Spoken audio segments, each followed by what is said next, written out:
I want you to remember something about humiliation. Real humiliation doesn't always come with raised voices or slammed doors. Sometimes it arrives in the middle of Christmas dinner, wrapped in calm words and a casual tone, delivered by the person you raised with your own two hands. Christmas Day, 2023, Denver, Colorado. Snow falling in thick, silent curtains outside my daughter's dining room window. The scent of glazed ham mixing with cinnamon from the candles Erin had placed on the mantel. Everyone gathered around her table.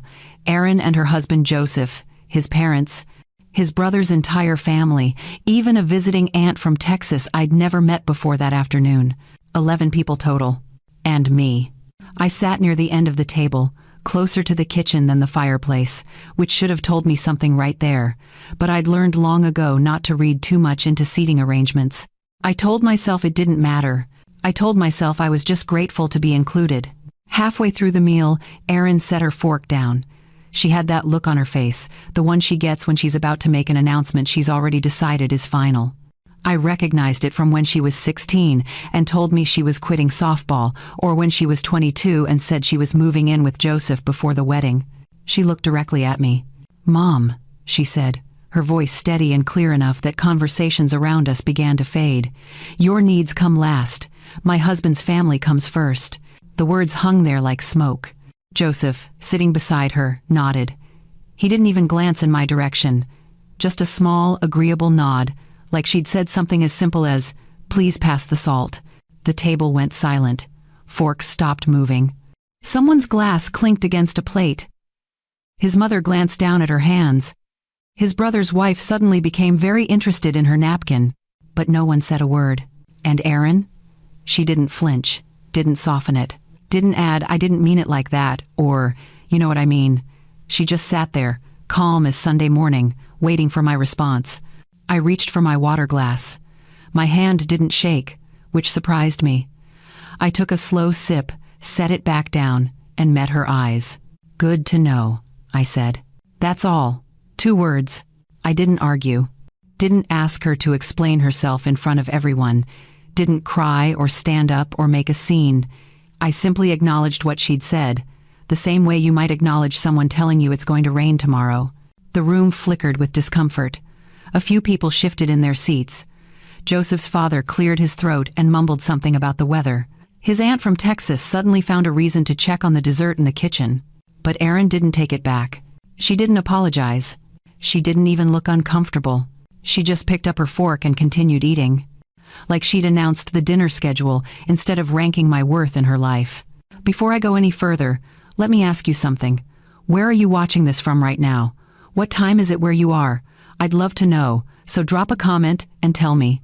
And if this story is already hitting close to home, go ahead and hit that like button and subscribe, because what comes next is going to show you exactly what happens when a mother finally stops bending. Now, back to that table. I stayed for the rest of the meal because leaving immediately would have made it worse. I've never been the kind of woman who storms out. I was raised to endure, to smooth things over, to make sure everyone else felt comfortable even when I was breaking apart inside. So I stayed. I smiled when Joseph's mother complimented the green beans. I nodded when his brother talked about his son's basketball team. I even helped clear the plates when dessert was finished, stacking them carefully in Erin's kitchen while she laughed at something Joseph said in the other room. But inside, something had shifted. Not broken, not cracked. Shifted. Like a bone that had been out of place for years finally sliding into alignment, and the relief of it was so sharp it almost felt like pain. When I finally said my goodbyes, Erin walked me to the door. She kissed my cheek the way she always did, light and quick, already thinking about getting back to her guests. "Drive safe, Mom," she said. "The roads are getting bad." "I will," I told her. She smiled and closed the door. I stood on her porch for a moment, listening to the muffled sounds of laughter and conversation inside. The snow was coming down harder now, collecting on my coat and in my hair. I walked to my car, brushed the snow off the windshield with my sleeve, and sat in the driver's seat with the engine running, waiting for the heat to kick in. And that's when it hit me. Not anger, not sadness, clarity. For 26 years, I had poured everything I had into raising that girl. I worked double shifts when she needed braces. I cleaned office buildings at night so she could play softball. I ate ramen for weeks so she could go on her senior trip. I paid for her college, her car, her surgery, her house. I did it without hesitation, without keeping score, without ever once saying, "You owe me," because that's what mothers do. Or at least, that's what I thought mothers were supposed to do. But somewhere along the way, all that giving had taught her something I never intended. It taught her that I would always be there, that I would always say yes, that my needs didn't matter, that I came last. And the worst part?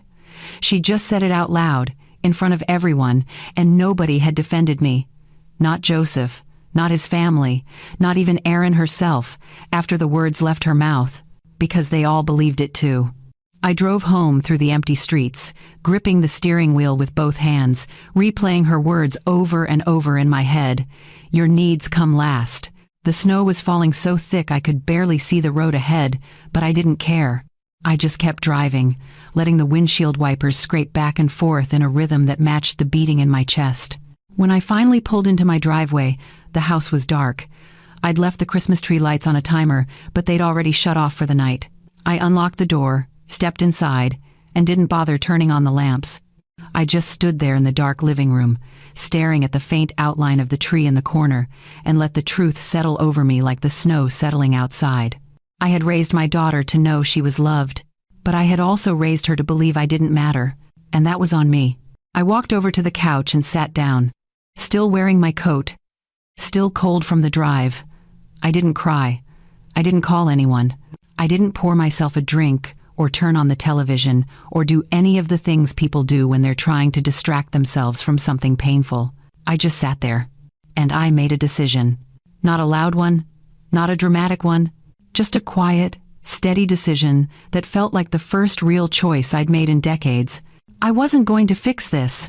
I wasn't going to explain myself. I wasn't going to beg her to see me differently. I was just going to stop. Stop giving. Stop bending. Stop putting myself last, because Erin had finally told me the truth, and the least I could do was listen. I didn't sleep that night. How could I? Instead, I sat in that dark living room until the sky started to lighten, thinking about how we got here, about where it all began. 1997. That's when everything changed. Erin was 4 years old, still small enough that I could carry her on my hip when she got tired. Her father and I had been together since I was 23, married at 25, and by the time Erin came along, I thought we'd figured out how to make it work. I was wrong. He was a dreamer, the kind of man who always had the next big idea but never quite followed through. He'd promised to get a steady job, to help more with Erin, to stop disappearing for days at a time, and I believed him. Every single time, until the day I stopped. It happened behind a Safeway on Colfax Avenue in Aurora. I'd asked him to meet me there during my lunch break because we needed to talk about bills. The rent was late again. The electric company had sent a final notice. Erin needed new shoes because she'd outgrown the ones I'd bought her 3 months earlier. He showed up 20 minutes late in a beat-up sedan I'd never seen before. Out-of-state plates. Nevada, I think. He didn't get out of the car, just rolled down the window and looked at me with tired eyes. "I can't do this anymore," he said. I was holding Erin's hand. She was eating a cookie I'd packed in my purse, completely unaware that her world was about to split in half. "Can't do what?" I asked, even though I already knew. "This, fatherhood, marriage, all of it." He rubbed his face with both hands. "I'm not cut out for it.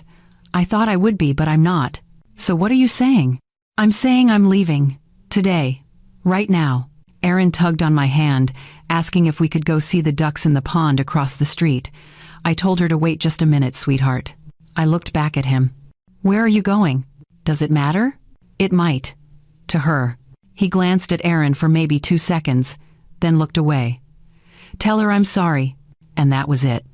He rolled up the window, put the car in reverse, and drove out of that parking lot like he was just running an errand, like he hadn't just walked away from his entire family. I stood there watching until his car disappeared around the corner. Erin pulled on my hand again. "Mama, can we see the ducks now?" "Yeah, baby," I said, forcing a smile. "We can see the ducks." I never told her what happened that day, not the full truth. Anyway, When she got older and started asking where her daddy was, I just said he had to go away and couldn't come back. I never badmouthed him, never told her he abandoned us, never wanted her to carry that weight. But I carried it, all of it. The bills, the rent, the fear of what would happen if I couldn't make it work, the shame of being a single mother in a world that still looked at you sideways for it. I picked up every shift I could get at the call center where I worked. When that wasn't enough, I started cleaning offices at night after Aaron went to bed. My neighbor, Mrs. Kapoor, watched her for free because she said every mother deserves help, and she meant it.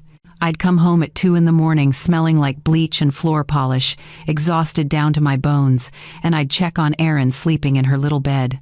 I'd watch her breathe, her face peaceful and perfect, and I'd promise myself she would never feel what I felt that day in the Safeway parking lot. She would never feel abandoned. She would never wonder if she was enough. She would never go without. And I kept that promise. When she needed braces in 2007, I worked overtime for 6 months straight to cover the payment plan. When she wanted to play softball in 2009, I bought the glove, the cleats, the registration fees, even though it meant I ate soup and crackers for dinner most nights that season. When she cried in 8th grade because she didn't have the same clothes as the other girls, I picked up an extra cleaning contract and bought her what she needed. I never said no. I never made her feel like money was tight. I never let her see me struggle. Because in my mind, that's what good mothers did. They absorbed the pain so their children didn't have to. But what I didn't realize, what I couldn't see back then, was that I was teaching her something dangerous. I was teaching her that my needs didn't exist. That I was a bottomless well she could draw from forever. That sacrifice was just what I did, not something that cost me anything. By the time she got to high school, it had become automatic. She'd ask for something and I'd find a way to give it to her. A new phone, a class trip, money for homecoming, gas for the car I'd bought her when she turned 16. She never asked if I could afford it. She just assumed I could, and I let her. When she got accepted to Colorado State University in 2012, I cried in the parking lot of the admissions office. Not because I wasn't proud. I was so proud I thought my heart might burst. I cried because I had no idea how I was going to pay for it. But I figured it out. I always did. I took out loans. I worked every hour I could. I sold things I didn't need and a few things I did. I made it happen because that's what I'd been doing since 1997. Making it happen. Holding it together. Keeping her safe from the truth. She graduated in 2016 with a degree in marketing and a job offer in Denver. I was so relieved I almost collapsed. Finally, I thought, finally, she's set. Finally, I can breathe. But it didn't stop. That same year, her car broke down. Transmission failure. The repair cost more than the car was worth, so I bought her a used Honda. Reliable. Safe. Exactly what she needed. She hugged me and said, "Thanks, Mom. You're the best." And I believed that's all I needed to be. The best. The one who fixed things. The one who showed up. In 2018, she had gallbladder surgery. Insurance covered most of it, but there was still a chunk they refused to pay. Erin called me in tears, saying she didn't know what to do. I paid it. Of course I did. In 2020, she and Joseph wanted to buy their first house, but mortgage rates had spiked and they were short on the down payment.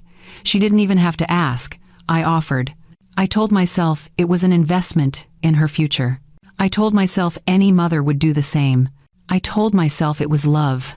And maybe it was, but it was also fear. Fear that if I ever said no, if I ever put myself first, if I ever stopped being the person who saved her from every problem, she'd look at me the way I looked at her father that day in the parking lot, like I wasn't enough. So I kept giving, and she kept taking. Not because she was cruel, not because she didn't love me, but because I had trained her to. Sitting in my living room that Christmas night, staring at the dark shape of the tree in the corner, I finally saw the pattern clearly. Every time I erased myself to make room for her, I taught her that I didn't need room. Every time I said yes when I should have said no, I taught her that my boundaries didn't exist. Every time I sacrificed without acknowledging the cost, I taught her that sacrifice was free. And now, 26 years later, she had looked me in the eye, and said exactly what I'd spent decades teaching her. Your needs come last. I stood up from the couch, my legs stiff from sitting so long. I walked to the window and looked out at the snow still falling, covering everything in silence. And I whispered to the empty room, no more. It wasn't loud. It wasn't dramatic. But it was real. And for the first time in 26 years, I meant it. The sun came up on December 26th, and I was still awake, still sitting in that living room, still turning everything over in my mind. But something had changed in those quiet hours. The fog had lifted. I could see clearly now, maybe for the first time in decades. I needed to know the truth, the real truth. Not the story I'd been telling myself about love and sacrifice, but the actual cost of those 26 years. I made coffee, strong and black, and went to the hall closet where I kept my files. Boxes and folders and envelopes stuffed with receipts, bank statements, payment confirmations. Things I'd saved without really knowing why. Maybe some part of me always knew I'd need proof someday. I spread it all out on the dining room table. Then I started adding. I began with 1997, the year her father left. The year it became just the two of us against everything. Childcare costs while I worked double shifts. Clothes and shoes she outgrew every few months. Birthday parties I threw even when I could barely afford groceries. Christmas presents I put on credit cards I was still paying off years later. Then elementary school. Field trip fees. School supplies. The violin she wanted to learn that cost $200. Used lessons every week for a year until she decided she didn't like it anymore. I didn't get angry when she quit. I just put the violin in the closet and kept working. Middle school brought braces. $3,800 over 2 years. I worked every overtime shift I could get at the call center. I took on 3 additional office buildings to clean at night. I remember my hands cracking and bleeding from the chemicals in the winter of 2007, wrapping them in bandages before I went to my day job so nobody would see. Erin got her braces off in 2009, and her smile was perfect. That's what mattered, I told myself. That's what it was all for. That same year, she joined the softball league. Registration, equipment, travel to tournaments in Colorado Springs and Fort Collins. I drove her to every single game, even the ones that started at 7 in the morning on Saturdays after I'd worked until 3 cleaning offices. I sat in those bleachers and cheered until my voice gave out. She never knew I was running on 2 hours of sleep. High school was worse. Not because she was difficult, but because the costs got bigger. Homecoming dresses, prom expenses, senior trip to California, college application fees. When she got accepted to Colorado State in 2012, I was terrified. I made decent money by then, but decent wasn't enough for tuition, room, board, books, everything a college student needs. I took out loans in my name. I picked up weekend shifts. I stopped buying new clothes for myself. I learned to cut my own hair. I drove my car until the check engine light became a permanent fixture on the dashboard.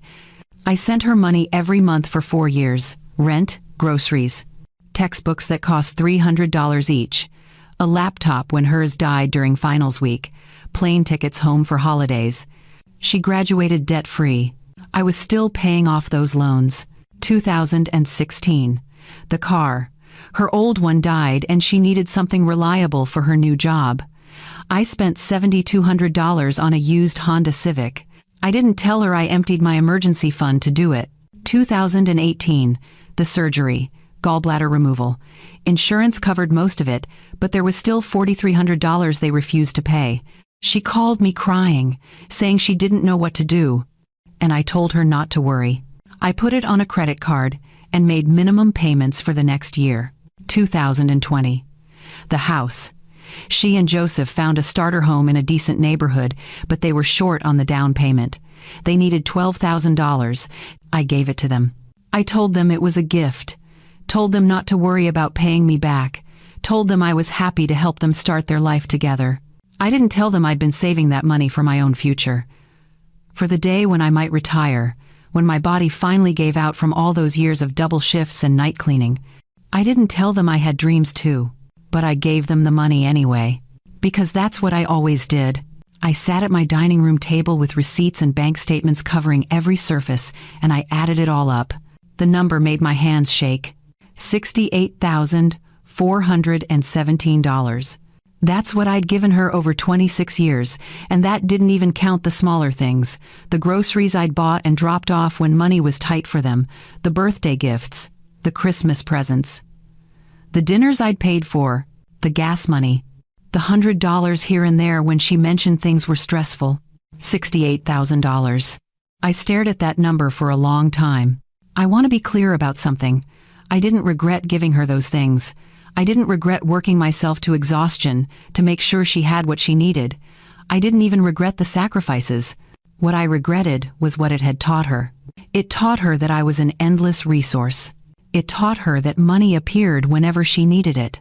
It taught her that my comfort, my future, my needs didn't matter as much as hers. And the worst part, I had done it to myself. Every time I said yes when I wanted to say no, I trained her to expect yes. Every time I gave without setting a boundary, I trained her to take without asking. Every time I pretended the sacrifice cost me nothing, I trained her to believe it was free. I thought I was being a good mother, but I'd actually been erasing myself.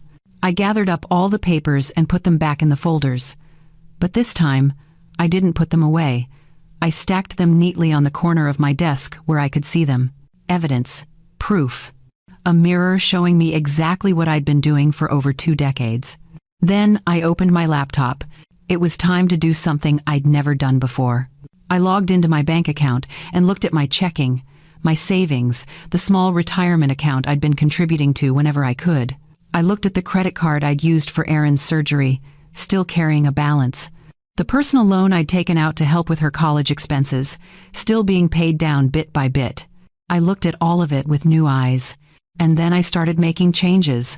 First, I opened a new checking account at a different bank, one Erin didn't know about, one that had never sent money to her in an emergency, one that was just mine.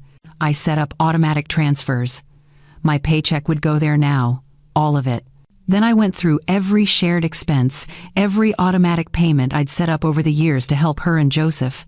Their car insurance that I'd somehow ended up covering 6 months ago when money was tight for them, the streaming services I paid for that they used, the phone bill that still had Erin on my family plan, even though she'd been married for 3 years. I canceled all of it. Every single thing. Then I changed my passwords, bank accounts, email, everything. I made them long and complicated, strings of words and numbers Erin would never guess. I wasn't doing it to hurt her. I was doing it to save myself. When I finished, it was almost noon. I'd been at it for hours. My coffee had gone cold. My back ached from sitting in the same position. But I felt lighter, like I'd been carrying a weight I didn't even know was there. And I'd finally set it down. I stood up and walked to the window. The snow had stopped falling. The sun was out now, making everything bright and clean and new. I thought about what I wanted. Not what Erin wanted, not what Joseph needed, not what anyone else expected from me. What did I want? The answer came so fast it startled me. I wanted to rest. I wanted to wake up without dread. I wanted to go somewhere beautiful and just exist without anyone needing anything from me. I wanted to remember what it felt like to be a person, not just a source of money and solutions. I sat back down at my laptop and opened a new tab. I typed in 4 words: vacation packages, Maldives luxury. I'd never been anywhere tropical. Never been on a real vacation, the kind where you don't worry about the cost or count every dollar or feel guilty for taking time away. I scrolled through images of clear blue water and white sand beaches and overwater villas with glass floors where you could watch fish swim beneath you. It looked like a dream. It looked impossible. It looked like something I deserved. I found a resort with availability in March. A villa with a deck stretching over the ocean. 2 weeks, all inclusive. The price made me hesitate for just a moment. Then I thought about the $68,000. I thought about Christmas dinner. I thought about Erin's voice saying, "My needs come last." And I clicked the button. Booking confirmed. The confirmation email arrived 30 seconds later. I read it 3 times, just to make sure it was real. March 15th through March 29th, 2024. The Maldives. Just me. I closed my laptop and sat very still, feeling something I hadn't felt in so long I almost didn't recognize it. Freedom. I whispered to the empty room. The same words I'd said the night before, but this time they felt different. Stronger. Final. No more. This time, I wasn't just saying it. I was doing it. And it felt like waking up after 26 years of sleep. The weeks between Christmas and my departure became a quiet revolution. Nobody noticed because revolutions don't always look like explosions. Sometimes they look like a woman in her 60s reorganizing her entire life while the world assumes she's still the same person she's always been. I went to work every day at the call center. I smiled at my coworkers. I answered phones and resolved customer complaints and took my lunch break at the same time I always had. But everything underneath had shifted. My new bank account grew with each paycheck. The old one, the one Erin could see if she ever checked, stayed almost empty. Just enough to keep it open, just enough to look normal.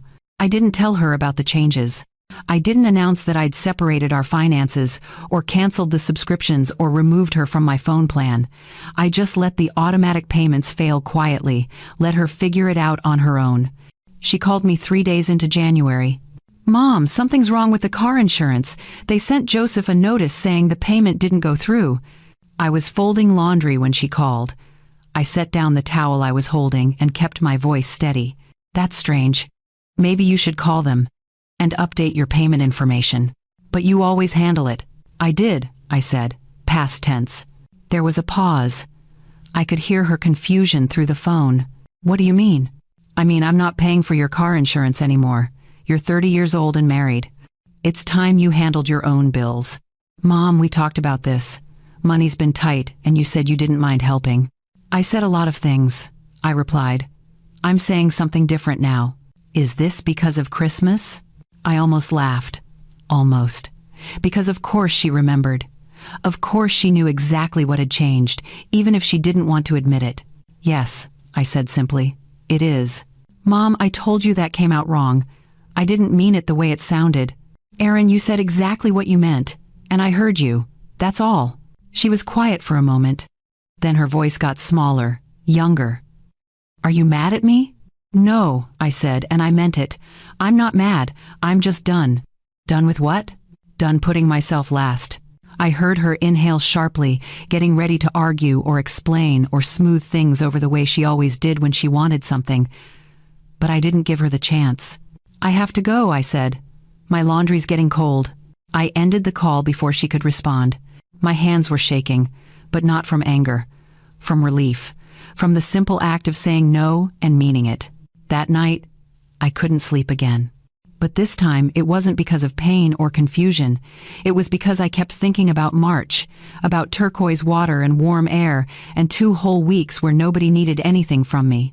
I got out of bed at 2 in the morning and went to my desk. I pulled out a notebook, the kind with the blue cover I used to use for grocery lists and appointment reminders. I turned to a fresh page and wrote at the top, "Things I want to do before I die." It felt dramatic writing it like that, but I was 60 years old.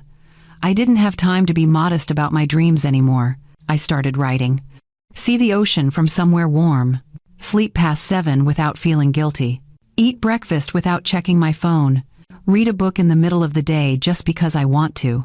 Wear a bathing suit without apologizing for my body. Learn to paint. Visit a place where nobody knows my name. Go a whole week without solving someone else's problem. Remember who I was before I became someone's mother. I stared at that last one for a long time. Who was I before Erin? I'd been 26 when she was born, young enough to still have dreams that didn't involve someone else. I'd wanted to travel. I'd wanted to take art classes. I'd wanted to learn Italian and maybe spend a summer in Rome. But then life happened. Her father happened. Single motherhood happened. And all those dreams got packed away like winter clothes you tell yourself you'll wear again someday but never do. I closed the notebook and put it back in the desk drawer. Then I pulled up my bank account on my laptop and looked at the balance in my new account. It was growing. Not quickly, but steadily. Every paycheck, every dollar I wasn't spending on Erin's emergencies. For the first time in my life, my money was just mine. I started thinking about what else I could do with it. Not just the Maldives, but after. When I came home, what kind of life did I want to build? I made a list of things I'd been putting off. The bathroom faucet that had been dripping for 2 years. I could fix that now. The book club at the library I'd always wanted to join but never had time for. I could make time now. The painting class at the community center every Thursday night. I could actually go now. Small things. Simple things. But they felt enormous because they were mine. January turned into February. The snow started to melt. Denver began to thaw. Aaron called a few more times, always with the same energy. Tentative, testing, trying to figure out if I was serious or if this was just a phase that would pass if she waited long enough. I kept my answers short and polite. Yes, I was fine. No, I didn't need anything. Yes, we could have lunch sometime. No. I couldn't watch my granddaughter this weekend. I had plans. I didn't actually have plans, but I liked the way it felt to say it.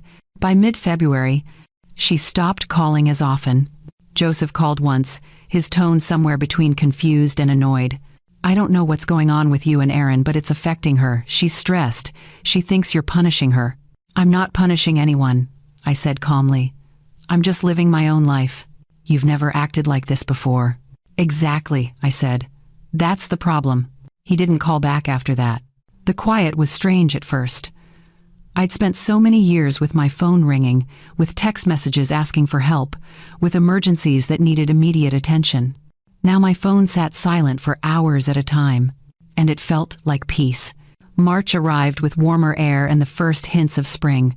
Crocuses pushed up through the last patches of snow in my front yard. The trees started budding. I packed my suitcase a week early.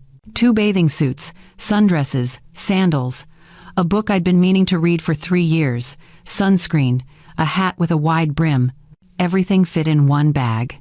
I didn't need much. That was the beautiful part. I didn't need anything except the chance to exist somewhere beautiful without being needed. The night before my flight, I sat on my couch with a cup of tea and looked around my living room. The same furniture I'd had for years, the same pictures on the walls, the same quiet house that had seen me struggle and sacrifice and give until there was almost nothing left. I felt grateful for it. For the roof over my head. For the stability I'd built with my own hands. But I also felt ready to leave it for a little while.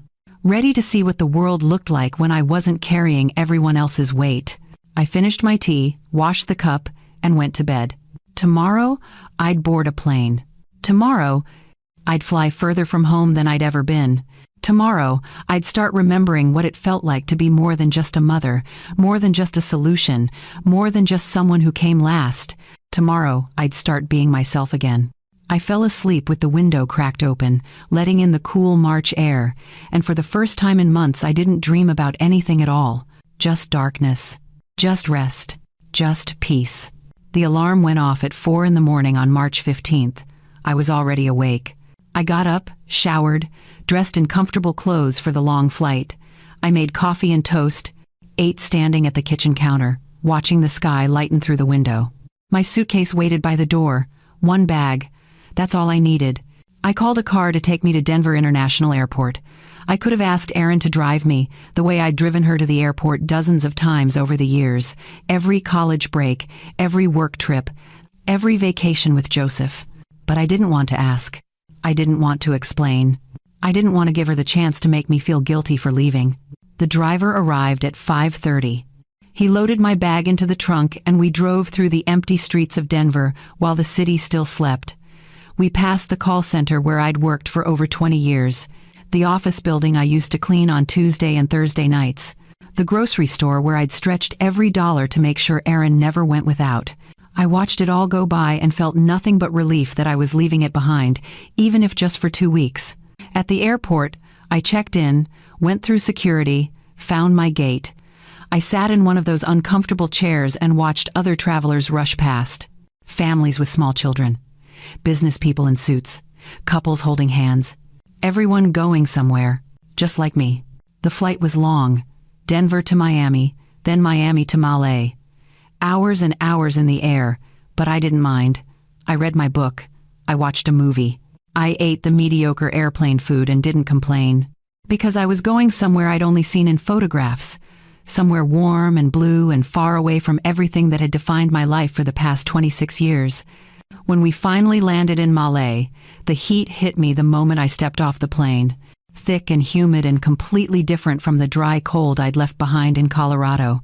I took a boat transfer to the resort, watching the water change from deep navy to brilliant turquoise as we got closer to the island. The sun was setting, painting everything in shades of orange and pink and gold. When we arrived, a woman in a white uniform greeted me with a cold towel and a glass of something fruity and sweet. "Welcome," she said, smiling. "Your villa is ready." My villa. I'd never had a villa before. I'd barely had vacations before. She walked me down a wooden pathway that stretched out over the water. On both sides, the ocean was so clear I could see fish swimming below. The sun had almost set, but there was still enough light to see the coral formations beneath the surface, the gentle movement of the waves. We stopped at a door with the number 7 painted in elegant gold letters. She opened it and stepped aside. I walked in and forgot how to breathe. The villa was small but perfect. A bed with white linens, a bathroom with a shower that looked out over the water, a sitting area with cushions and pillows, and at the far end, glass doors that opened onto a wooden deck. I walked to the doors and opened them. The deck stretched out over the ocean. There were lounge chairs, a small table, steps leading directly down into the water. I stood there, the warm air wrapping around me, and felt something inside my chest crack open. Not break, open. Like I'd been holding my breath for decades and finally remembered how to exhale. "Is everything to your satisfaction?" the woman asked. I turned to her, and I realized I was crying. Not sad tears, something else, something I didn't have words for. "It's perfect," I said. She smiled, bowed slightly, and left me alone. I stood on that deck until the last light disappeared from the sky. Then I went inside, changed into pajamas, and fell asleep with the sound of water lapping against the pillars beneath me. I slept for 12 hours straight. When I woke up, the sun was already high and bright. I opened the doors and walked onto the deck, and the view in daylight was even more stunning than it had been at sunset. Water in every direction. Clear and calm and endless. I ate breakfast on the deck. Fresh fruit and yogurt and coffee that actually tasted good. I watched fish dart beneath me, their bodies silver and quick. Then I put on one of my bathing suits and walked down the steps into the water. It was warm, warmer than any bath I'd ever taken. I waded in up to my waist and just stood there, feeling the sun on my shoulders and the gentle movement of the ocean around me. I thought about Aaron, about Joseph, about Denver and the call center and the house in Lakewood and the life I'd built on sacrifice and exhaustion. And I felt nothing but distance. Not anger, not resentment, just distance, like that life belonged to someone else now. I spent the first 3 days doing almost nothing. I swam, I read my book, I ate meals on the deck, I napped in the afternoon without setting an alarm. I didn't check my email. I didn't call anyone. I didn't solve a single problem that wasn't my own. On the 4th day, I tried snorkeling for the first time. The resort provided the equipment and a guide who took small groups out to the reef. I floated on the surface of the water, breathing through the tube, watching an entire world exist below me. Coral in colors I didn't know existed. Fish in patterns that looked like paintings. Everything moving slow and peaceful and completely indifferent to my presence. I stayed out there for 2 hours. When I came back, my skin was pink from the sun and my muscles ached from swimming, but I felt more alive than I had in years. That night, I had dinner at the resort restaurant. I sat alone at a table overlooking the water and ordered fish I couldn't pronounce and wine that tasted like summer. A couple at the next table kept glancing at me.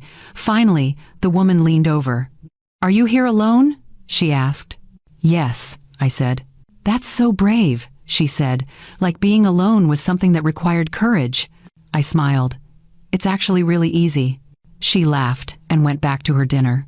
But I thought about what she'd said. Brave. Maybe it was brave.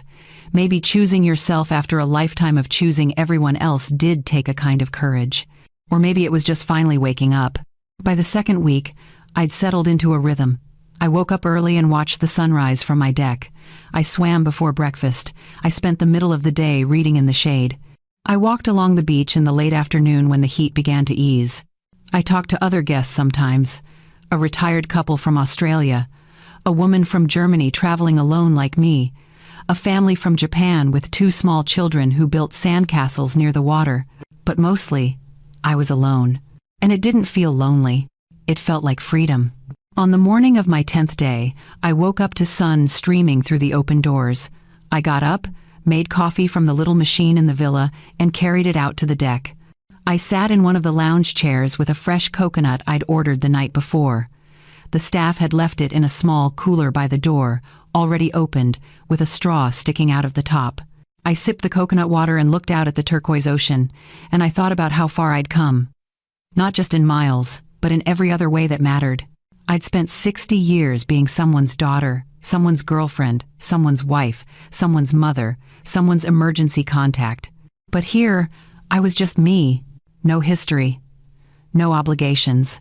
No one who needed me to be anything other than a woman sitting on a deck drinking coconut water in the morning sun.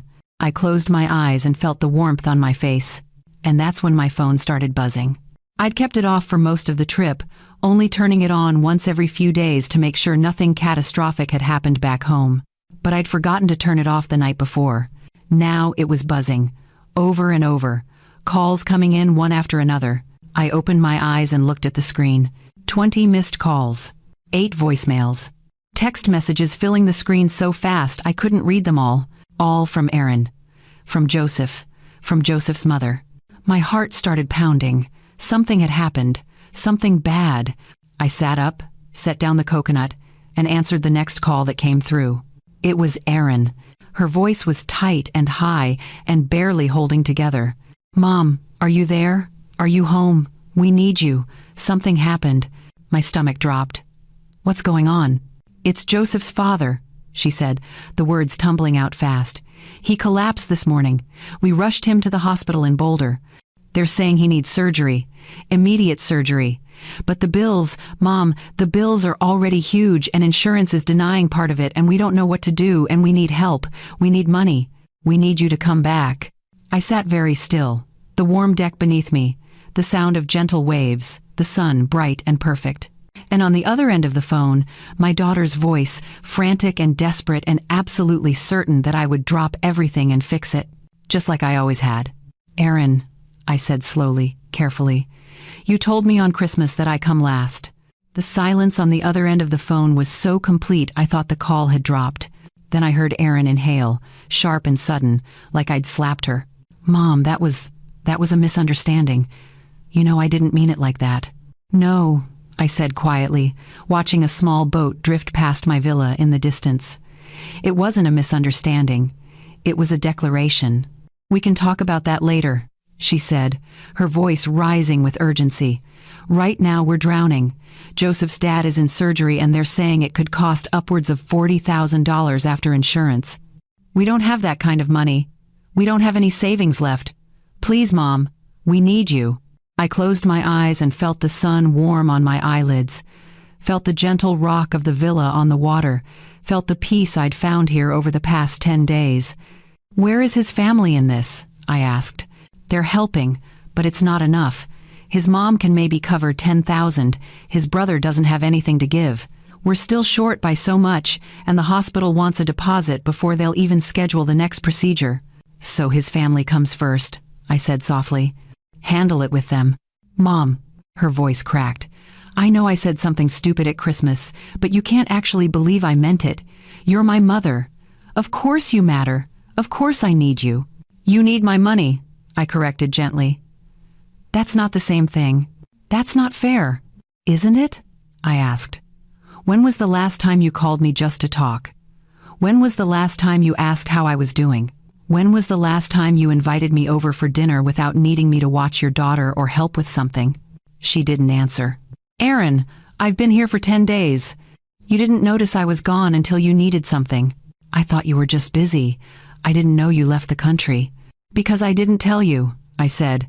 "Because for the first time in my life, I did something for myself without asking permission or making sure it was convenient for everyone else." "Where are you?" she asked, and I could hear the confusion mixing with the panic in her voice. "I'm in the Maldives." Complete silence. Then a sound that might have been a laugh or a sob. I couldn't tell which. "You left the country? While we're going through this?"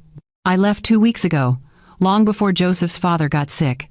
"Can you come back? Please? We need you here. We need help figuring this out." I looked down at the water beneath my deck, So clear I could see every piece of coral, every fish, every ripple of sand on the bottom. "No," I said. "I can't come back." "Why not?" "Because I needed rest. Because I needed to remember what it feels like to breathe. Because I spent 26 years putting myself last, and I'm not doing it anymore." Her breathing got faster, more shallow. "Can you at least send money? Please? We need at least 15,000 to cover what his family can't. Maybe 20 to be safe. I know it's a lot, but Mom, he could die. Joseph's falling apart. I'm falling apart.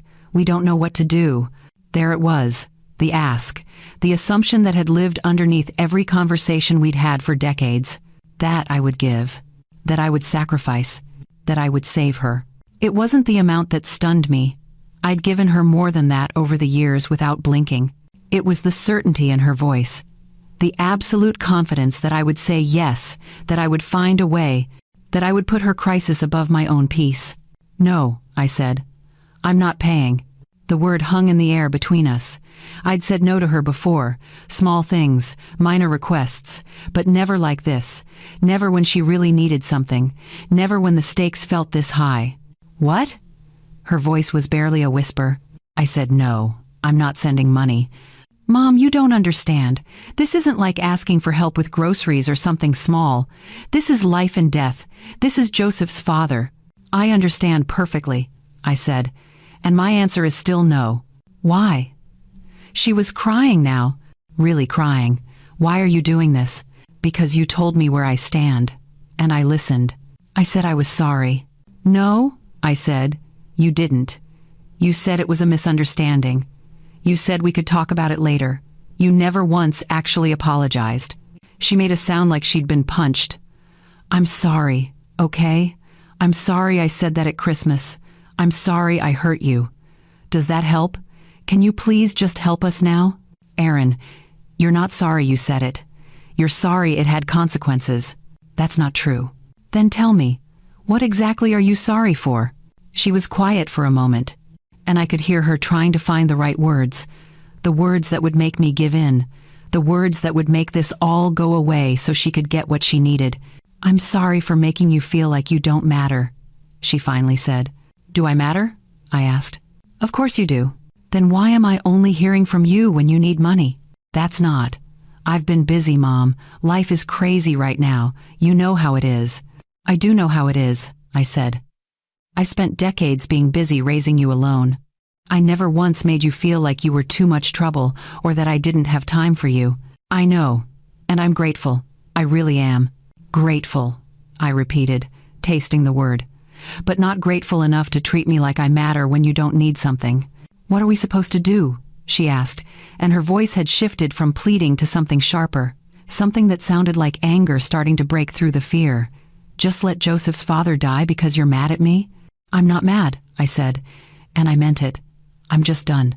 "Done with what?" "Done being your safety net. Done sacrificing so you never have to feel uncomfortable. Done teaching you that my needs don't count." "I never said your needs don't count." "Yes, you did, on Christmas, in front of everyone. You said my needs come last." And I explained that I didn't mean it that way. "Then how did you mean it, Aaron? Explain it to me. How else am I supposed to interpret being told I come last?" She didn't have an answer. Or maybe she did, but she knew it wouldn't help. "Mom, please, I'm begging you. $20,000. That's all we need. You've helped us with more than that before. You paid for my college, my car, my surgery, the house. This isn't any different. It's completely different," I said. "Those were my choices. I gave because I wanted to give. This is you demanding because you've learned to expect it. I'm not demanding, I'm asking." "No, you're telling me what you need, and assuming I'll provide it. There's a difference." "So what? You're just going to sit in the Maldives drinking coconuts while we lose everything?" "You're not losing everything," I said calmly. "You're facing a difficult situation, and you need to handle it the way adults handle things. Call the hospital and set up a payment plan. Talk to a social worker about financial assistance programs. Reach out to his father's insurance company and fight the denial. Sell something if you have to. Get a second job. Do what I did for you for 26 years. "Which is what? Figure it out." She sucked in a breath like I'd thrown cold water in her face. I can't believe you're doing this to me. I'm not doing anything to you, I said. I'm just not doing it for you. There's a difference. You're being cruel. No, I'm being honest. For the first time in decades, I'm being completely honest. Joseph was right about you, she said, and her voice had gone cold now, hard. He said you'd do this. He said the second we really needed you, you'd find a way to make it about yourself. Joseph can think whatever he wants, I said.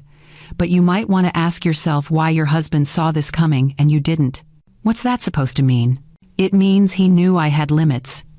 You never bothered to find out where they were. She was crying again, but this time it sounded different. Less like fear and more like fury. I have to go, she said. I have to figure out how to save my family since my own mother won't help. Erin, I said, but she'd already ended the call.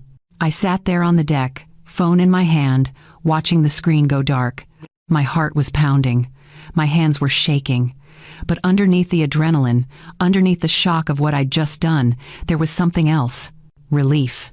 I'd said no. I'd held the boundary. I'd chosen myself. And the world hadn't ended. I set the phone down and picked up my coconut, took a long sip. The water was sweet and cold and exactly what I needed. A few minutes later, the phone rang again. Joseph, this time. I let it ring 4 times before I answered. Hello, Joseph. His voice was tight with barely controlled anger. We really need the money. Today. Your daughter is falling apart. I'm sorry Joseph's father is sick, I said. I truly am, but I'm not your safety net. This isn't the time for pride, he snapped. It's not pride, I said. It's boundaries. Boundaries? His father is in the hospital and you're talking about boundaries? Yes, because healthy people have them. You're unbelievable, you know that? Erin told me what you said at Christmas hurt her, but I told her you'd get over it. I told her you always come through when it really matters. Guess I was wrong. You weren't wrong, I said. I did always come through, past tense. What's changed? Everything. I've changed. No, you've just gotten selfish. Maybe, I said. Or maybe I've just finally learned the difference between generosity and erasure. Whatever helps you sleep at night, he said, his voice dripping with contempt. But when Erin realizes what kind of mother abandons her family in a crisis, don't come crying to us. I won't, I said quietly. You're hurting your own daughter. You know that, right? No, I said. I stopped hurting myself. There's a difference. He muttered something under his breath that I didn't quite catch. Then the line went dead. I set the phone down again and looked out at the endless blue water. They would figure it out. They would call the hospital. They would negotiate payment plans. They would lean on Joseph's family. They would do exactly what millions of people do when faced with medical bills and emergencies. They would survive. And so would I. I finished my coconut, stood up, and walked down the steps into the warm ocean water. I floated on my back, looking up at the cloudless sky, and let the water hold me. For the first time in 26 years, I wasn't holding anyone else. And it felt like coming home to myself. I turned off my phone after Joseph's call, completely off, not just silenced, but powered down. I put it in the drawer of the bedside table and closed it. Then I went about my day as if nothing had happened. I had lunch at the beach restaurant. Grilled fish and mango salad and iced tea so cold it made my teeth ache. I sat under an umbrella and watched the waves roll in, steady and unchanging, the way they'd been rolling in long before I got here and would keep rolling in long after I left. After lunch, I went back to my villa and napped with the doors open, the sound of the ocean pulling me into sleep so deep I didn't dream. When I woke up, the sun was lower in the sky, turning everything golden. I put on my bathing suit and went swimming, staying out until my fingers pruned and my muscles felt loose and tired. I showered, changed into a sundress, and went to dinner alone. The restaurant had tables right at the edge of the beach, close enough that you could hear the water, but far enough back that the sand wouldn't get in your food. I ordered wine, red, full-bodied, the kind I never bought at home because it felt too expensive for just myself. The waiter brought it in a glass so big I needed both hands to hold it properly. I sipped it slowly and watched the sun sink into the ocean, painting the sky in layers of coral and violet and deep, burning orange. It was the most beautiful thing I'd ever seen.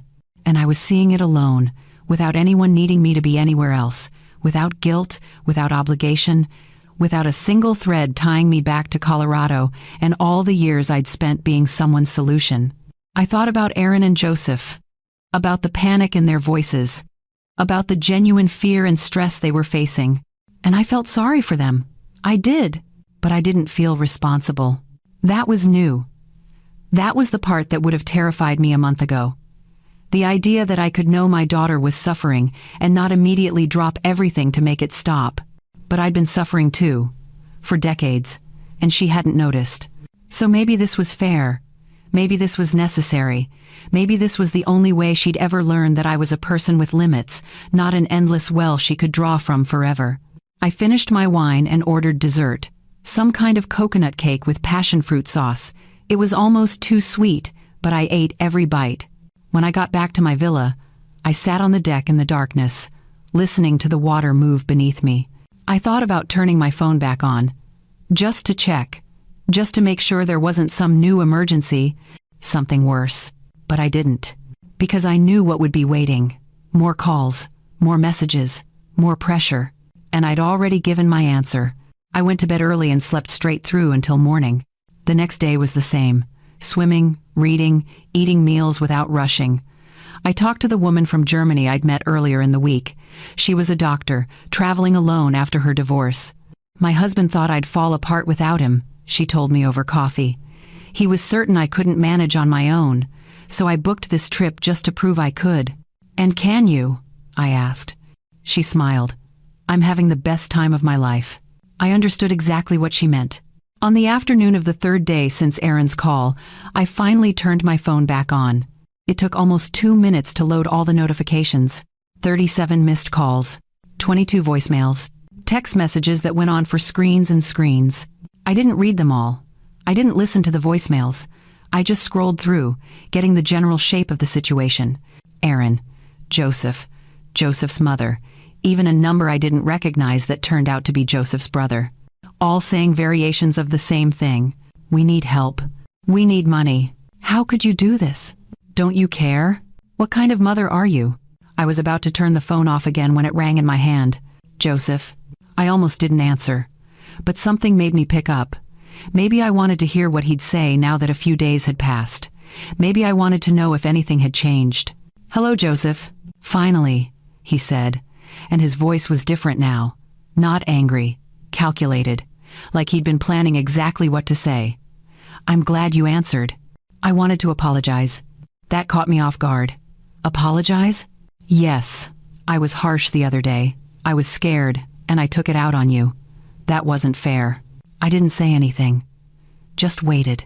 The thing is, he continued, his tone smooth now, almost friendly. We've been thinking about this all wrong. We shouldn't have called you asking for help like you owe us something. You're right. You've done so much already. More than most mothers would do. Okay, I said slowly. So we're not asking you to just give us the money. We're asking for a loan. We'll pay you back. Every penny. With interest if you want. A loan. Yes, we'll put it in writing, make it official. That way it's a business transaction, not charity. Would that feel better? I almost laughed. Almost. Because this was new. This was strategy. This was Joseph realizing that guilt wasn't working, so he was trying something else. How would you pay me back? I asked. We'd set up a payment plan, maybe $500 a month, or whatever works for you. Joseph, you just told me you don't have any savings. You couldn't cover your father's medical bills. Where would $500 a month come from? He hesitated. We'd make it work, cut back on things. Maybe I'd pick up extra shifts. You'd go into debt to pay me back, for going into debt to help you? If that's what it takes, yes. That doesn't make sense. It makes sense if it saves my father's life, he said, and now there was an edge creeping back into his voice. Look, I know you're upset about Christmas. I get it. Aaron said something thoughtless and you have every right to be hurt. But this is bigger than that. This is about whether you're willing to help your family in a genuine crisis. It's not my crisis, I said quietly. He's your grandson's grandfather. Doesn't that mean anything to you? Of course it does. I hope he recovers. I hope the surgery goes well, but that doesn't make it my responsibility to pay for it. We're not asking you to pay for all of it, just a portion, just enough to get us through. And when the next crisis comes, when something else happens and you don't have the money, do I loan you more? Do I keep being the backup plan every time life gets hard? That's not fair. Isn't it, Joseph? Be honest with me. If I give you this money, or loan it, or whatever you want to call it, when do you imagine you'll actually pay me back? Silence. You can't answer that because you know you won't. You'll have good intentions, but something will always come up. Something will always be more urgent. And 5 years from now, we'll all just quietly pretend the loan never happened. You don't know that. I know that I gave Erin $12,000 for your house down payment, and she called it a gift and never mentioned paying me back. That was different. You offered. I did, and you took it. And neither of you ever once asked if I could afford it, or what it cost me, or whether I had other plans for that money. We assumed you wouldn't offer if you couldn't afford it. That's the problem, Joseph. You assumed. You both assumed I had unlimited resources, unlimited willingness, unlimited capacity to put myself last. He was quiet for a moment. When he spoke again, his voice had gone cold. So that's it? You're really going to let us struggle? You're not going to struggle, I said. You're going to do what everyone does. You'll call the hospital billing department. You'll apply for financial assistance. You'll set up a payment plan. You'll figure it out. We shouldn't have to figure it out alone when you could help. Why not? I figured everything out alone for 26 years. That was your choice. You chose to raise Erin alone. No, I said, feeling anger flare for the first time. Her father chose to leave. I chose to stay. There's a difference. Well, you're choosing to leave now, aren't you? I'm choosing myself. Finally, after 6 decades of choosing everyone else first. That's a nice way to justify abandoning your family. I'm not abandoning anyone. I'm just not rescuing you. Those aren't the same thing. They feel the same from where I'm standing. Then maybe you're standing in the wrong place, I said. He laughed, but it was bitter. Erin said you'd changed. She said something broke in you at Christmas. I guess she was right. Nothing broke, I said. Something woke up. Whatever you need to tell yourself. His voice was pure contempt now. The friendly act completely dropped. But you should know that Erin is destroyed. She's barely eating, barely sleeping. She keeps saying she doesn't understand why her own mother hates her. I don't hate her. Then prove it. Send the money. No. You're really going to choose your pride over your daughter's well-being? This isn't pride, Joseph. This is survival. Survival, he repeated, mocking. You're sitting in the Maldives drinking cocktails and you're calling it survival. I'm sitting in the Maldives, remembering what it feels like to exist without being needed. And yes, that is survival. Because I was disappearing, Joseph. I was erasing myself piece by piece to make room for everyone else. And if I hadn't stopped, there wouldn't have been anything left. That's dramatic. It's the truth. Well, here's another truth, he said, his voice hard. When you come back and realize what you've done, when you see the damage you've caused, don't expect us to just forgive and forget. Some things can't be fixed. I know, I said softly. I'm counting on it. That stopped him. I could hear his breathing on the other end, fast and frustrated.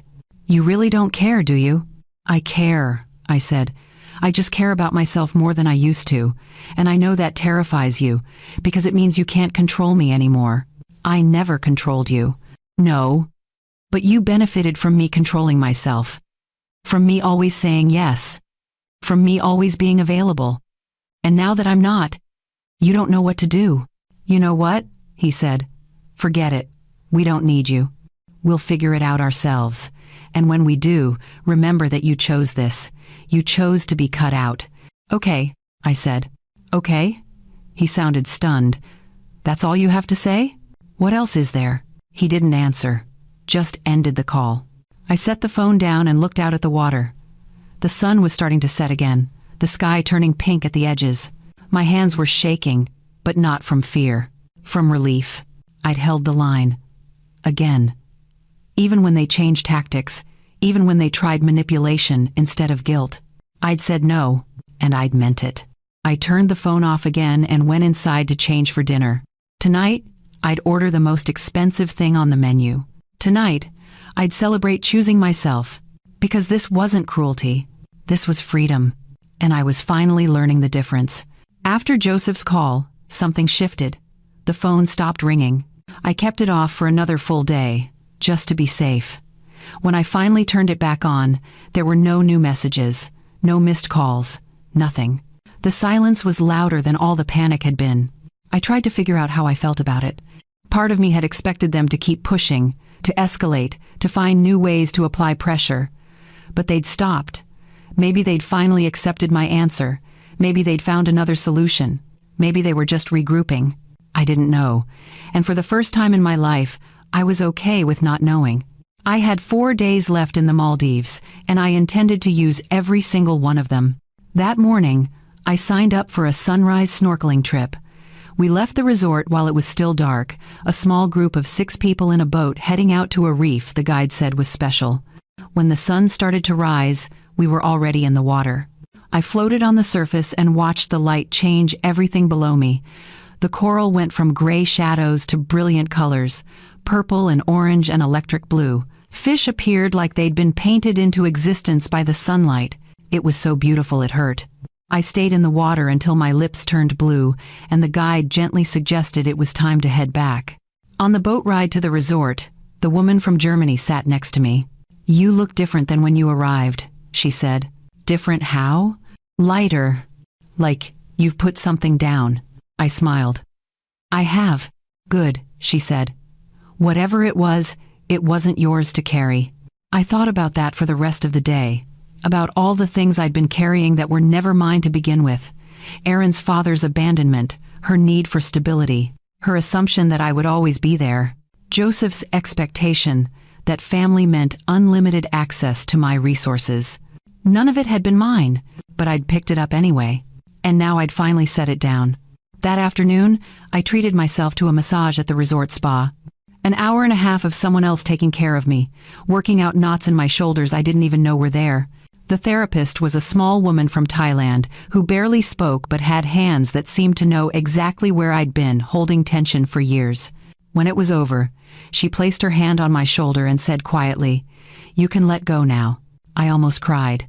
Instead, I thanked her, tipped her everything I had in my wallet, and walked back to my villa feeling like I was floating. I spent the evening on my deck with a book I'd been trying to finish for 3 days.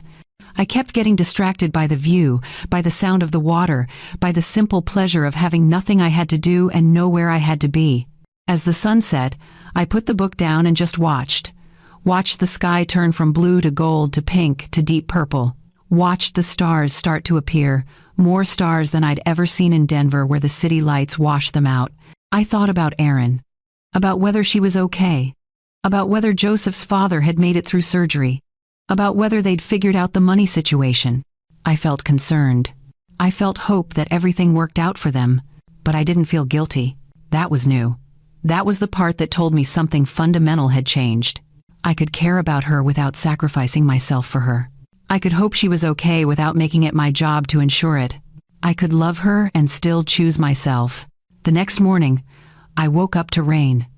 Not the cold, miserable rain of Colorado, but warm, tropical rain that felt more like a shower than a storm. I stood on my deck and let it soak me, tilting my face up to the sky, feeling it wash away the last bits of doubt and guilt and old habits that had kept me small for so long. When it stopped, the sun came out and everything sparkled. I spent the day doing nothing in particular. I walked along the beach. I had a long lunch. I napped in the afternoon. I talked to the couple from Australia who told me about their grandchildren and their farm and their plans to spend 6 months traveling now that they'd retired. "Life's too short," the husband said, "to keep putting yourself last." His wife nodded. "We spent 40 years building a life for our kids. Now we're building one for us." I told them I was doing the same thing. "Good for you," the wife said and squeezed my hand. "It's never too late to start." That evening, I had dinner at a different restaurant, one on the far side of the island that required a golf cart ride to reach. I ordered fish I'd never heard of and wine from a region I couldn't pronounce. Everything tasted like freedom. After dinner, I walked along the beach in the dark, letting the warm water lap at my ankles. The moon was almost full, bright enough to see by, turning everything silver and shadow. I thought about going home, about what waited for me in Colorado, the same house, the same job, the same life. But I wouldn't be the same. And that changed everything. I went back to my villa and sat on the deck one more time, phone in hand, finally ready to check if there was any news. I turned it on and waited while the messages loaded.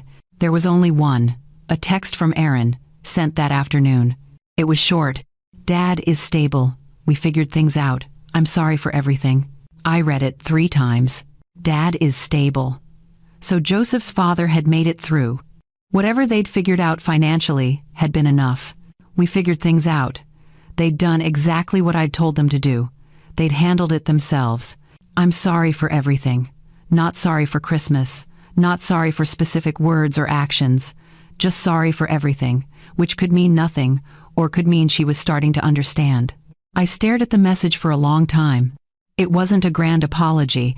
It wasn't poetic or detailed or even particularly heartfelt. But it was real, and real was enough. I didn't respond right away.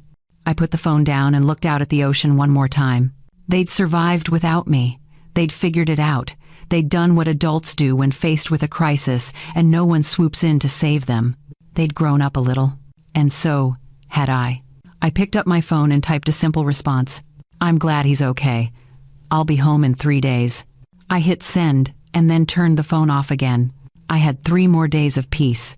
3 more days of warm water and quiet mornings and meals I didn't have to rush through. 3 more days of remembering who I was underneath all the years of being needed. I intended to use every minute. That night, I slept deeply and dreamlessly, the sound of water beneath me, the smell of salt air drifting through the open doors. And when I woke up the next morning, I felt ready. Ready to go home. Ready to face whatever came next. Ready to be a different kind of mother. The kind who loved fiercely but didn't disappear. The kind who helped when she could but didn't destroy herself when she couldn't. The kind who had boundaries and kept them. The kind who came first in her own life. I got up and made coffee and carried it out to the deck and watched the sun rise over the ocean one more time. And I thought about all the sunrises I'd missed over the years because I was too busy, too tired, too focused on everyone else's needs to notice the beauty right in front of me. I wouldn't miss them anymore. I wouldn't miss anything anymore. Because I'd finally learned the most important lesson of my 60 years. You can't pour from an empty cup. And mine had been empty for so long I'd forgotten what full felt like. But I remembered now, and I wasn't going back. I spent my last 3 days in the Maldives doing all the things I'd done before. Swimming, reading, eating good food, watching sunsets. But there was a different quality to it now. A sense of completion. Of having crossed some invisible threshold I couldn't go back over even if I wanted to. On my final morning, I packed my suitcase slowly, carefully. I didn't want to leave, but I was ready to go home. Ready to build a life that looked like these 2 weeks. Peaceful, intentional, mine.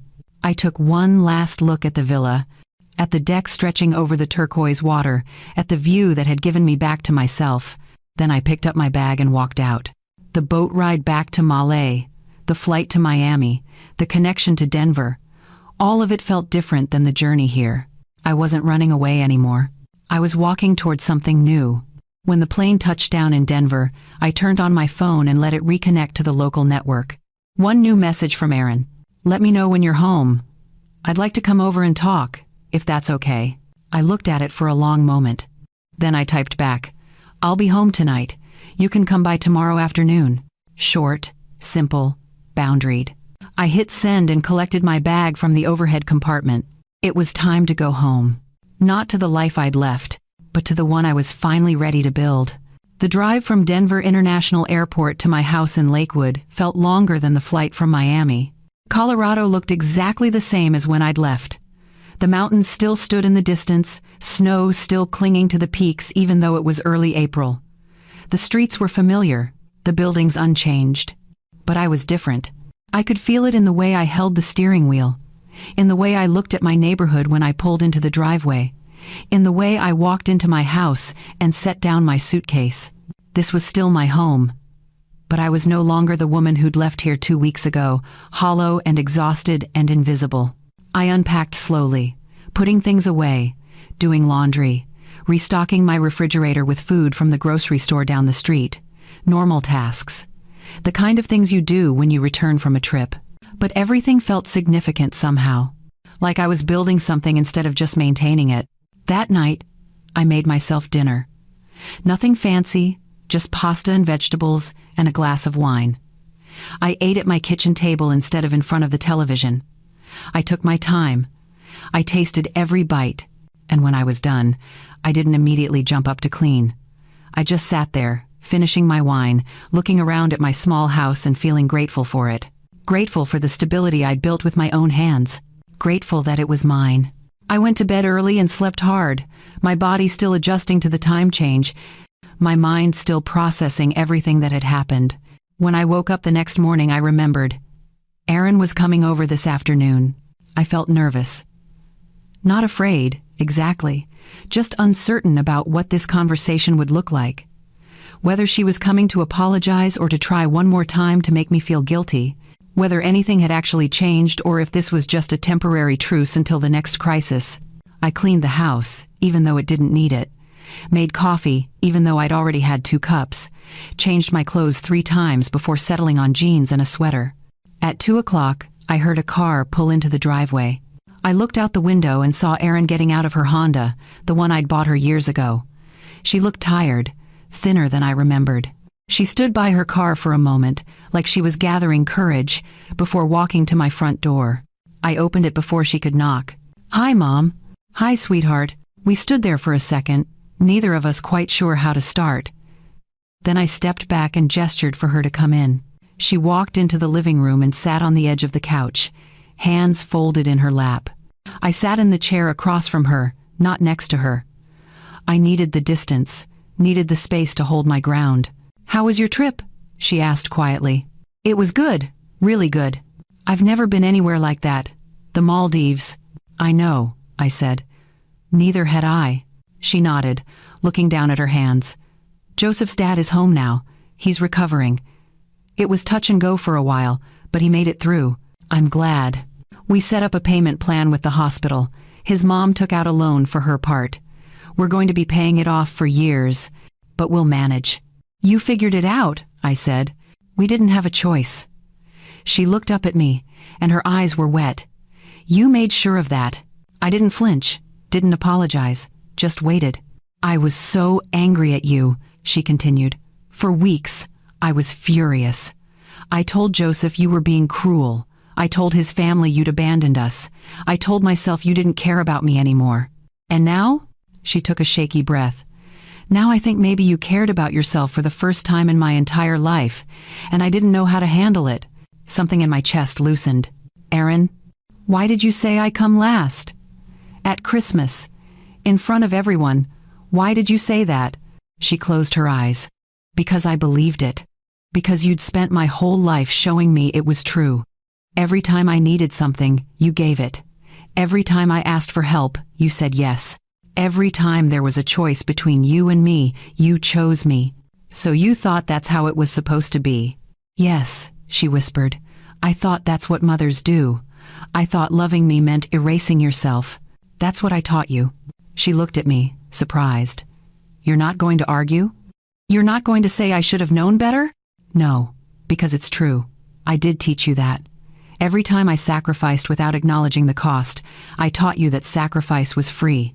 Every time I said yes when I wanted to say no, I taught you that my boundaries didn't exist." "Why?"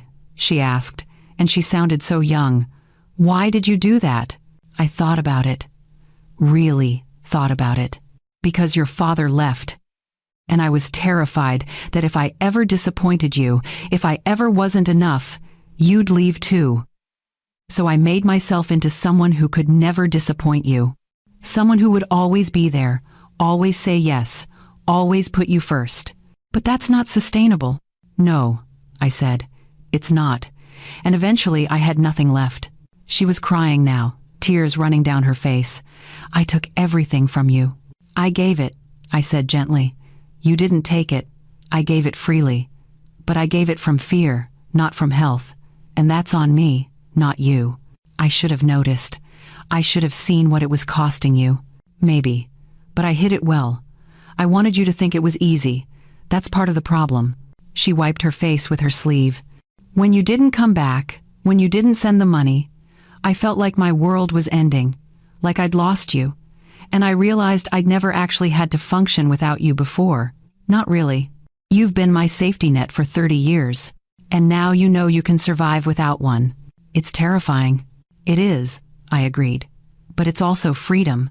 She looked at me, really looked at me, and I could see her trying to understand, trying to see me as something other than just her mother, as a person, as someone with needs and limits and dreams. "What happens now?" she asked. "That depends on you." "What do you mean?" I leaned forward. "Erin, I love you. I will always love you, but I can't go back to the way things were.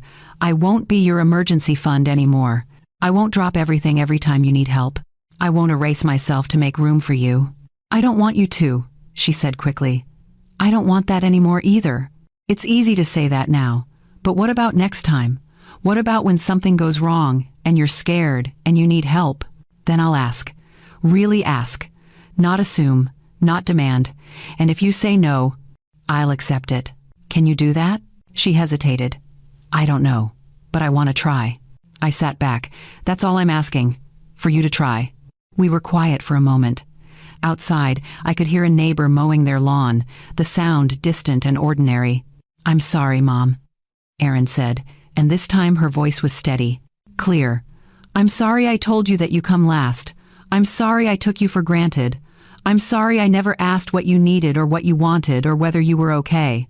I'm sorry it took almost losing you to wake me up." I felt tears in my own eyes now.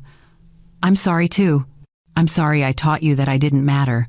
I'm sorry I made myself so small you forgot I was even there." She stood up and crossed the space between us, kneeling in front of my chair. She took my hands in hers. "You matter," she said. "You matter so much, and I'm going to do better, I promise." "Don't promise," I said. "Just do it, one day at a time." She nodded and then hugged me. Really hugged me. Not the quick, obligatory hugs she usually gave, but a real embrace that lasted long enough for me to feel her shaking. I held her and stroked her hair the way I used to when she was small. But when we pulled apart, I didn't try to fix anything. Didn't offer money or solutions or reassurance that everything would be okay. I just let her sit with the reality of what we'd both learned. She stayed for another hour.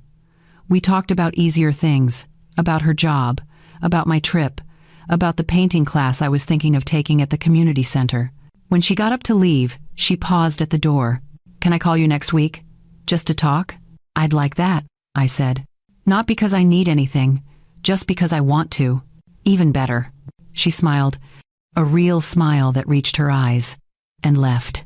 I stood at the window and watched her drive away. Then I went to my kitchen and made myself tea. I carried it to the living room and sat in my favorite chair and looked around at my quiet house. This was my life now.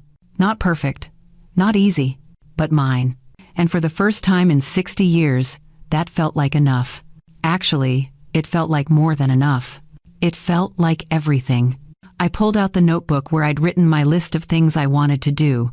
I read through it again, and then I added one more line at the bottom. Learn to put myself first without apologizing. I was already doing it, but I wanted to keep doing it. For the rest of my life, I picked up my phone and searched for painting classes. Found one starting next Thursday at the community center, just like I'd seen before I left. I signed up without hesitation. Then I texted the woman from Germany I'd met in the Maldives. We'd exchanged numbers on my last day, promising to stay in touch. "I'm home, different than when I left. Thank you for your friendship." She texted back almost immediately. "Good. Stay different. You've earned it." I smiled and set the phone down. The afternoon sun was streaming through my windows, making everything warm and golden. I sat there in the light and let myself feel it. All of it. The peace, the relief, the hope, the knowledge that I'd finally chosen myself and the world hadn't ended. It had just begun. 6 months have passed since I came home from the Maldives. 6 months since I chose myself. 6 months since everything changed. Spring turned into summer, and summer into fall. The leaves in Denver turned gold and red, and I watched them from my painting class at the community center every Thursday night. I'm not good at painting yet, My trees look more like broccoli and my skies tend toward muddy purple instead of the soft blues I'm aiming for. But I don't care. I'm learning. I'm trying. I'm doing something just for the joy of it, not because it serves anyone else. The instructor, a retired art teacher named Margaret, told me last week that I'm improving. "You're loosening up," she said. "At the beginning you painted like you were afraid of making mistakes. Now you're just painting." She was right. I'd spent so much of my life afraid of getting it wrong, afraid of disappointing people, afraid of taking up space I hadn't earned. I wasn't afraid anymore. Erin calls me once a week now, sometimes twice, not when she needs something, but just to talk. About her day, about mine, about nothing in particular. Last Tuesday, she called to tell me about a book she'd read that made her think of me. "It's about a woman who travels alone through Europe after her divorce," she said, "and she learns all these things about herself she never knew." "It reminded me of your trip." "I wasn't divorced," I said. "No, but you were alone for the first time, really alone, and you came back different. Is that a good thing?" I asked. "It's the best thing," she said quietly. "I have my mom back, the real one, not the one who was slowly disappearing." We talked for an hour that day, about books and travel and dreams we'd each been too afraid to say out loud. When we hung up, I sat with the phone in my hand and marveled at how different our relationship felt, how much lighter, how much more honest. She'd kept her word. She asked before assuming. She accepted no without making me feel guilty. She showed up to things without expecting me to solve her problems. And when I offered help now, which I did sometimes because I wanted to, not because I felt obligated, she thanked me like it was a gift instead of an expectation. That's what had been missing all those years. Gratitude, appreciation, the acknowledgement that what I gave cost me something, even if I gave it willingly. Joseph's father recovered fully. I heard about it through Erin, who mentioned it casually one day, the same way you'd mention the weather. "He's doing great. Back to playing golf and annoying Joseph's mom." "I'm glad," I said. And I meant it. "We're still paying off the hospital bills," she added. "But we're managing. We had to cut back on some things, but it's made us more careful with money, more intentional. That's not a bad thing." "No," she agreed. "It's not." She didn't thank me for refusing to pay, but I think she understood now why I'd done it, why I'd let them struggle, why I'd chosen my peace over their panic. Because some lessons can only be learned the hard way. And sometimes, the most loving thing you can do is let people figure things out on their own. I joined the book club at the library in May. We meet every other Wednesday evening, and last month we read a novel about 3 generations of women in a family, each one trying to break free from the patterns the previous generation had set. During the discussion, I found myself talking about my own life, about Erin, about the years of sacrifice, about the moment at Christmas when everything shifted. The other women listened, some of them nodding, some of them wiping their eyes. When I finished, a woman named Ruth, who must have been in her 70s, reached across the table and squeezed my hand. "Good for you," she said. "I waited until I was 72 to do what you did at 60. I wish I'd been braver sooner." "It's never too late," I told her. "No," she agreed, "but earlier is better." I thought about that on my drive home, about all the years I'd wasted being small, being quiet, being convenient. But I didn't let myself dwell on regret. I couldn't change the past. I could only live differently now. And I was. In August, I took another trip. Nothing as extravagant as the Maldives, just a long weekend in Santa Fe. I'd always wanted to see the art galleries there, the adobe buildings, the way the light looked on the desert. I drove instead of flying, taking my time, stopping at small towns along the way. I stayed in a little inn with a courtyard full of flowers and spent 3 days wandering through galleries and eating at restaurants I'd read about online. I went alone, and I loved every minute of it. On my last evening there, I sat in the courtyard with a glass of wine and watched the sunset paint the sky in shades of orange and pink. A couple sitting nearby asked if I was traveling by myself. "Yes," I said. "Brave," the woman said, the same word I'd heard before, but this time, I corrected her. "Not brave," I said, "just finally awake." When I got back to Denver, I made a decision. I'd been thinking about it for months, weighing it, wondering if I was ready. I decided to retire early from the call center. I'd been there for over 20 years, and I had enough saved now, enough between my small pension and Social Security, to live simply but comfortably. I didn't need luxuries, I just needed freedom. I gave my notice in September. My supervisor was surprised. "You're one of our best employees," she said. "Are you sure?" "I'm very sure," I said. My last day was October 15th. My coworkers threw me a small party with cake and cards and well wishes. They asked what I was going to do with all my free time. "Live," I said. "Just live." They laughed, thinking I was joking. But I wasn't.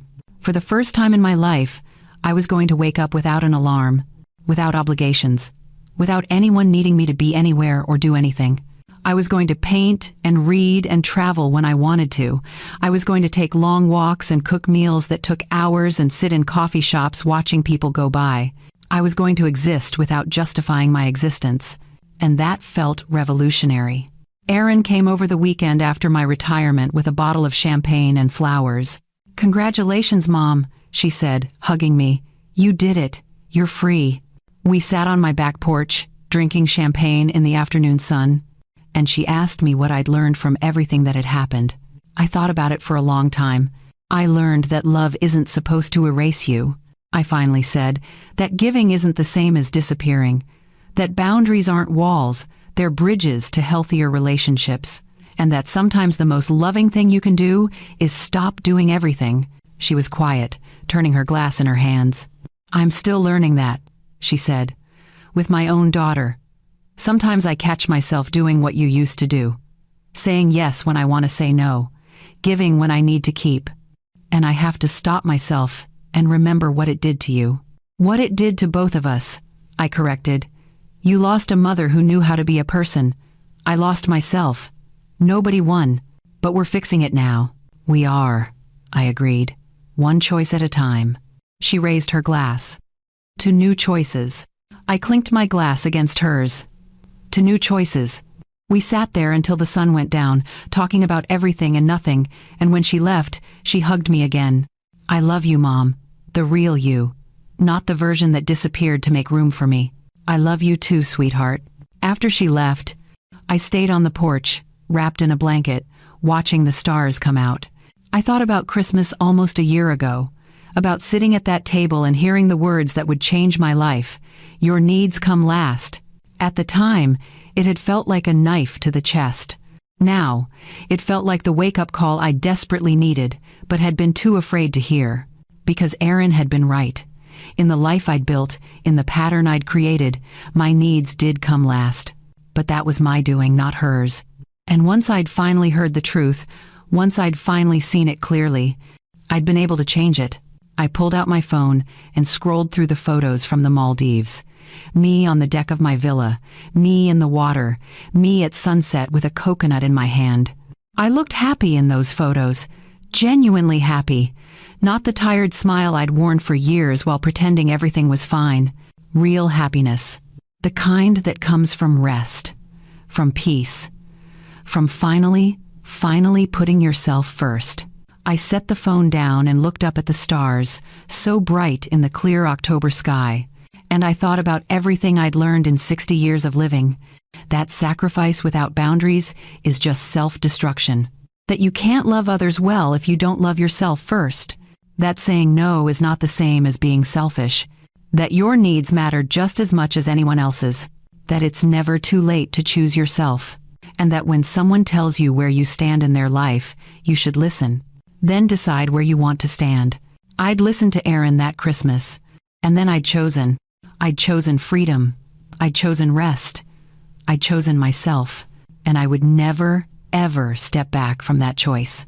Because I'd spent 26 years being a mother who erased herself. Now I was learning to be a mother who existed. And that was better for both of us. I stood up from the porch chair, gathered my blanket, and went inside. Tomorrow, I was going to sleep as late as I wanted. Then maybe I'd paint, or read, or drive somewhere I'd never been just to see what it looked like. The possibilities stretched out in front of me like an open road. And for the first time in my life, I was driving. Before I close, I want to ask you something. What would you have done in my situation? When someone tells you that you come last, how do you respond? Drop a comment and let me know. And if this story resonated with you, if you've ever felt invisible in your own life, hit that like button and subscribe. Because the truth is, choosing yourself isn't selfish, it's survival. And sometimes, the bravest thing you can do is finally put yourself first. I chose myself, and I don't intend to step back. Not for anyone. Not ever again.